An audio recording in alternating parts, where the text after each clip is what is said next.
tous, aujourd'hui c'est moi qui vais présenter la nouvelle vidéo. Ouais, un chat qui parle, c'est classe. Ah, mince, elle arrive. Bon, je vais devoir vous laisser les gars. A plus, hein, salut. Bon, désolée, elle a voulu prendre ma place, mais ça y est, c'est parti. Bonjour les enfants, j'espère que vous allez bien et que vous avez passé une bonne semaine. On est heureux de vous retrouver pour cette nouvelle vidéo. Et aujourd'hui, c'est Fred qui va nous raconter une nouvelle histoire. Bonjour Fred! Ah! Bonjour Annelise! Bonjour les enfants! T'es en train de lire? Tu lis quoi? Je lis ma Bible en fait, comme tous les jours. Ah ouais? Bon, moi j'avoue que j'ai du mal à la lire tous les jours. En plus, des fois quand je la lis, je comprends vraiment pas tout ce qui est écrit. Je suis d'accord avec toi. C'est pas toujours facile de comprendre la Bible, ce que dit la parole de Dieu. Mais tu sais, en fait, on peut demander à Dieu de nous aider à la comprendre avant de la lire. Il nous aide à la mettre en pratique. En gros, ça veut dire que je peux me servir de l'histoire que je lis pour la mettre en pratique dans ma vie de tous les jours. C'est une bonne idée. Je pense que c'est important de comprendre ce qu'on lit. Si tu veux, Annelise, je peux te donner un exemple. Tu vois, là, je lis l'histoire du paralytique. Tu te rappelles de cette histoire? C'est un homme qui passe par un toit grâce à ses amis et qui est guéri. Ah, tu t'en rappelles pas? Ok. Donc, tu prends ta Bible, tu vas dans Marc 2, verset 1. Et c'est jusqu'au verset 12. Alors, vous connaissez peut-être cette histoire, les enfants. Jésus revenait de Capernaum. Et quand on a appris qu'il était dans la maison de Pierre, une foule s'est assemblée autour de cette maison. La maison était pleine à craquer. Il y avait du monde. Tout le monde voulait entendre parler Jésus, voir Jésus, toucher Jésus. Mais à l'extérieur de cette maison, il y avait aussi 4 hommes qui avaient un ami qui était paralysé. Ils ont vu que ça allait être très compliqué de rentrer dans la maison. Il y avait du monde, à l'intérieur, à l'extérieur. Jamais une civière, un lit sur lequel on couche un malade n'allait pouvoir rentrer dans une maison aussi pleine. On allait le bousculer, le faire tomber. Mais comment s'y prendre? Personne n'allait le laisser passer, mais il fallait bien trouver une idée pour rapprocher leur ami de Jésus. Alors, ils sont passés par le toit. Je pense que sûrement il devait y avoir quelqu'un qui avait des connaissances en toiture. Parce qu'ils ont démonté le toit et ils ont rapproché leur ami avec la civière au plus proche de Jésus.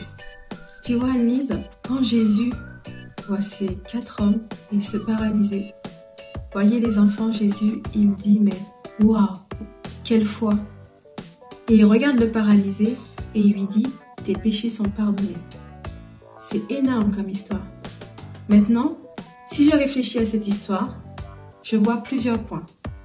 Déjà, tu vois, ces 4 hommes n'ont pas hésité à démonter le toit pour rapprocher le paralysé au plus proche de Jésus. Le deuxième point, c'est la guérison qu'apporte Jésus. Jésus met en avant la foi. Tu vois, il guérit ce paralysé, mais ce qui l'honore, c'est la foi de ces 5 hommes. Parce que les 4 ont eu la foi de descendre le paralysé tout près de Jésus. Et la dernière chose à retenir, Jésus pardonne les péchés. Tu vois, Jésus, il a vu tout de suite que cet homme était paralysé. Mais il dit d'abord, tes péchés sont pardonnés. Le plus important pour Jésus n'était pas seulement de guérir cet homme physiquement, même si, par la suite dans l'histoire, on apprend que cet homme a été guéri physiquement. Mais le plus important, c'était qu'il soit pardonné de ses péchés. Vous voyez les enfants? À travers cette histoire, on a appris plein de choses. Et Dieu nous enseigne à travers sa parole. Et cette parole nous permet de le connaître plus, de grandir avec lui. Alors tu vois, Annelise, je t'encourage vraiment à lire tous les jours parce que Dieu a de grandes choses à te révéler. Et vous aussi les enfants, vous pouvez lire tous les jours la parole parce que Dieu a de grandes choses pour vous, pour vos vies. Tu as tellement raison. Merci d'avoir partagé ça avec nous. Vraiment, ma prière, c'est que Dieu puisse nous aider à lire sa parole chaque jour, qu'il puisse nous aider à la comprendre et aussi à l'appliquer chaque jour dans nos vies. Pour continuer ces moments, comme d'habitude, on va retrouver Sandra pour quelques chants.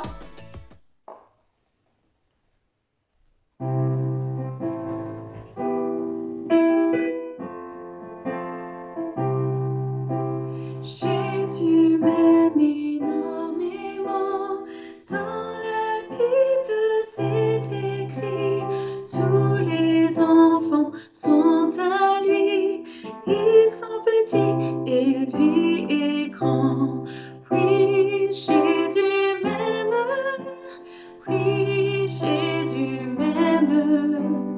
Oui, Jésus m'aime. La Bible me le dit.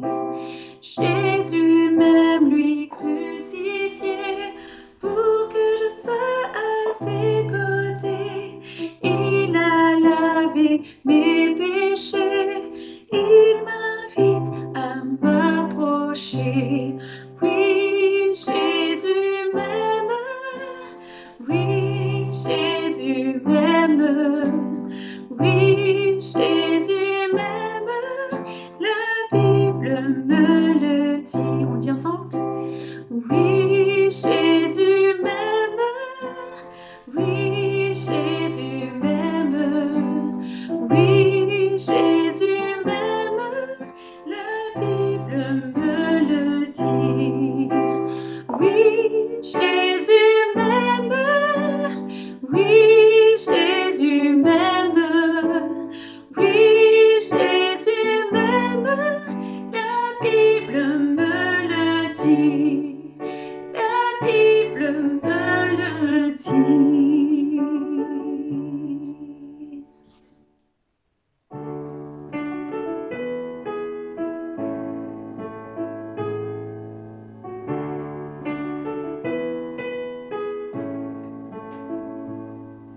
Merci pour ta parole,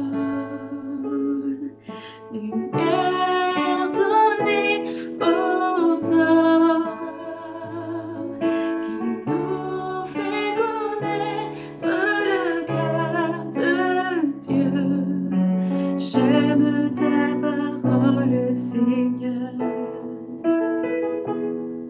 Je crois dans tes promesses. Mon cœur est comme un rocher, fondé sur tout ce que dit mon Dieu. J'aime ta parole, Seigneur. Elle est la vérité sur mon sentier. Par elle, je veux me laisser guider et faire ta volonté sans murmurer, en espérant dans ta bonté. Elle est la vérité sur mon sentier. Par elle, je veux me laisser guider et faire ta volonté sans murmurer, en espérant dans ta bonté. Et faire ta volonté sans murmurer, en espérant dans ta bonté, en espérant dans ta bonté.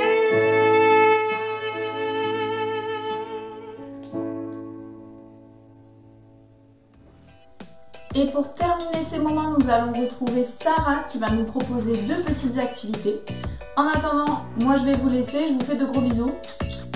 Je vous dis à bientôt. Et surtout, n'oubliez pas de lire votre Bible. Bye bye!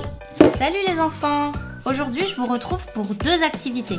Dans la première, nous allons essayer de reconstituer une maison, ça va être le bocal, dans laquelle des disciples étaient avec Jésus. À ce moment-là, il y a 2 hommes qui sont venus amener leurs amis par le toit. Alors on va se dire que les amis, ça va être représenté par les petits bouchons. Et ensuite, il ne nous reste plus qu'à fabriquer le toit. On va avoir besoin d'un élastique, de papier, d'une paire de ciseaux et d'un stylo. C'est parti, je vous montre. En premier, pour fabriquer le toit, on retourne notre maison et on fait un rond. Ensuite, on va venir découper 2 cm autour du rond. C'est parti.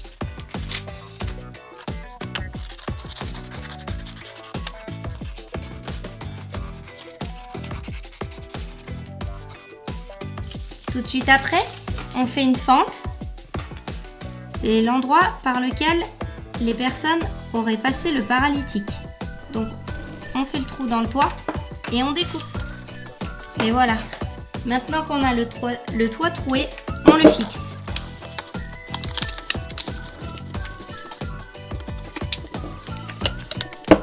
Maintenant que notre toit tient bien, on va essayer de faire rentrer le plus possible de personnes par le toit. Pour ça, vous pouvez utiliser des baguettes chinoises ou alors des ustensiles de cuisine, quels qu'ils soient, des couverts à salade, des ustensiles en bois, des vrais couverts, ce que vous voulez. Et le but, ça va être d'arriver à faire rentrer tous les malades par le toit pour que Jésus puisse prier pour eux. Ce que je vous conseille, c'est de faire plusieurs maisons. Comme ça, vous pouvez faire un concours avec quelqu'un. Le but, c'est de faire rentrer le plus de malades en un minimum de temps. Donc, prenez beaucoup de malades, prenez vos baguettes et c'est parti les enfants! Et voilà la deuxième activité. Pour ça, vous aurez besoin de bâtons de glace ou de pince à linge, de stylos ou de peinture ou de feutre. Vous aurez aussi besoin d'une paire de ciseaux et évidemment de papier, soit blanc, soit coloré. Et c'est parti! Moi j'ai choisi les pinces à linge pour faire un marque-page pour ma Bible. On a parlé de l'importance de la lire et de connaître les histoires. Alors on va faire un marque-page pour qu'il vienne se fixer à la page.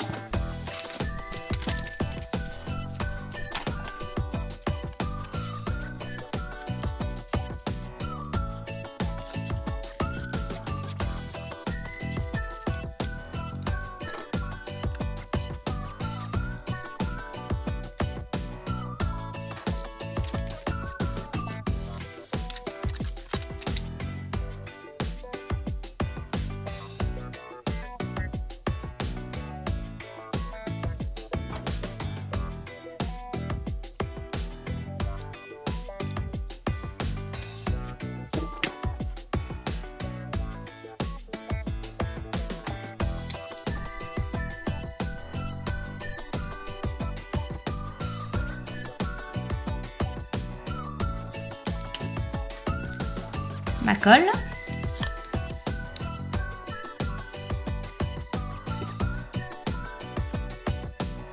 Et on laisse sécher. Après, moi, c'est juste un exemple, mais vous pouvez évidemment faire ce que vous voulez, des animaux. Là, ici, vous pouvez peindre, vous pouvez colorier, vous pouvez ne pas coller, vous pouvez faire un grand papillon. Ça peut être ce que vous voulez. L'important, c'est de lire la Bible.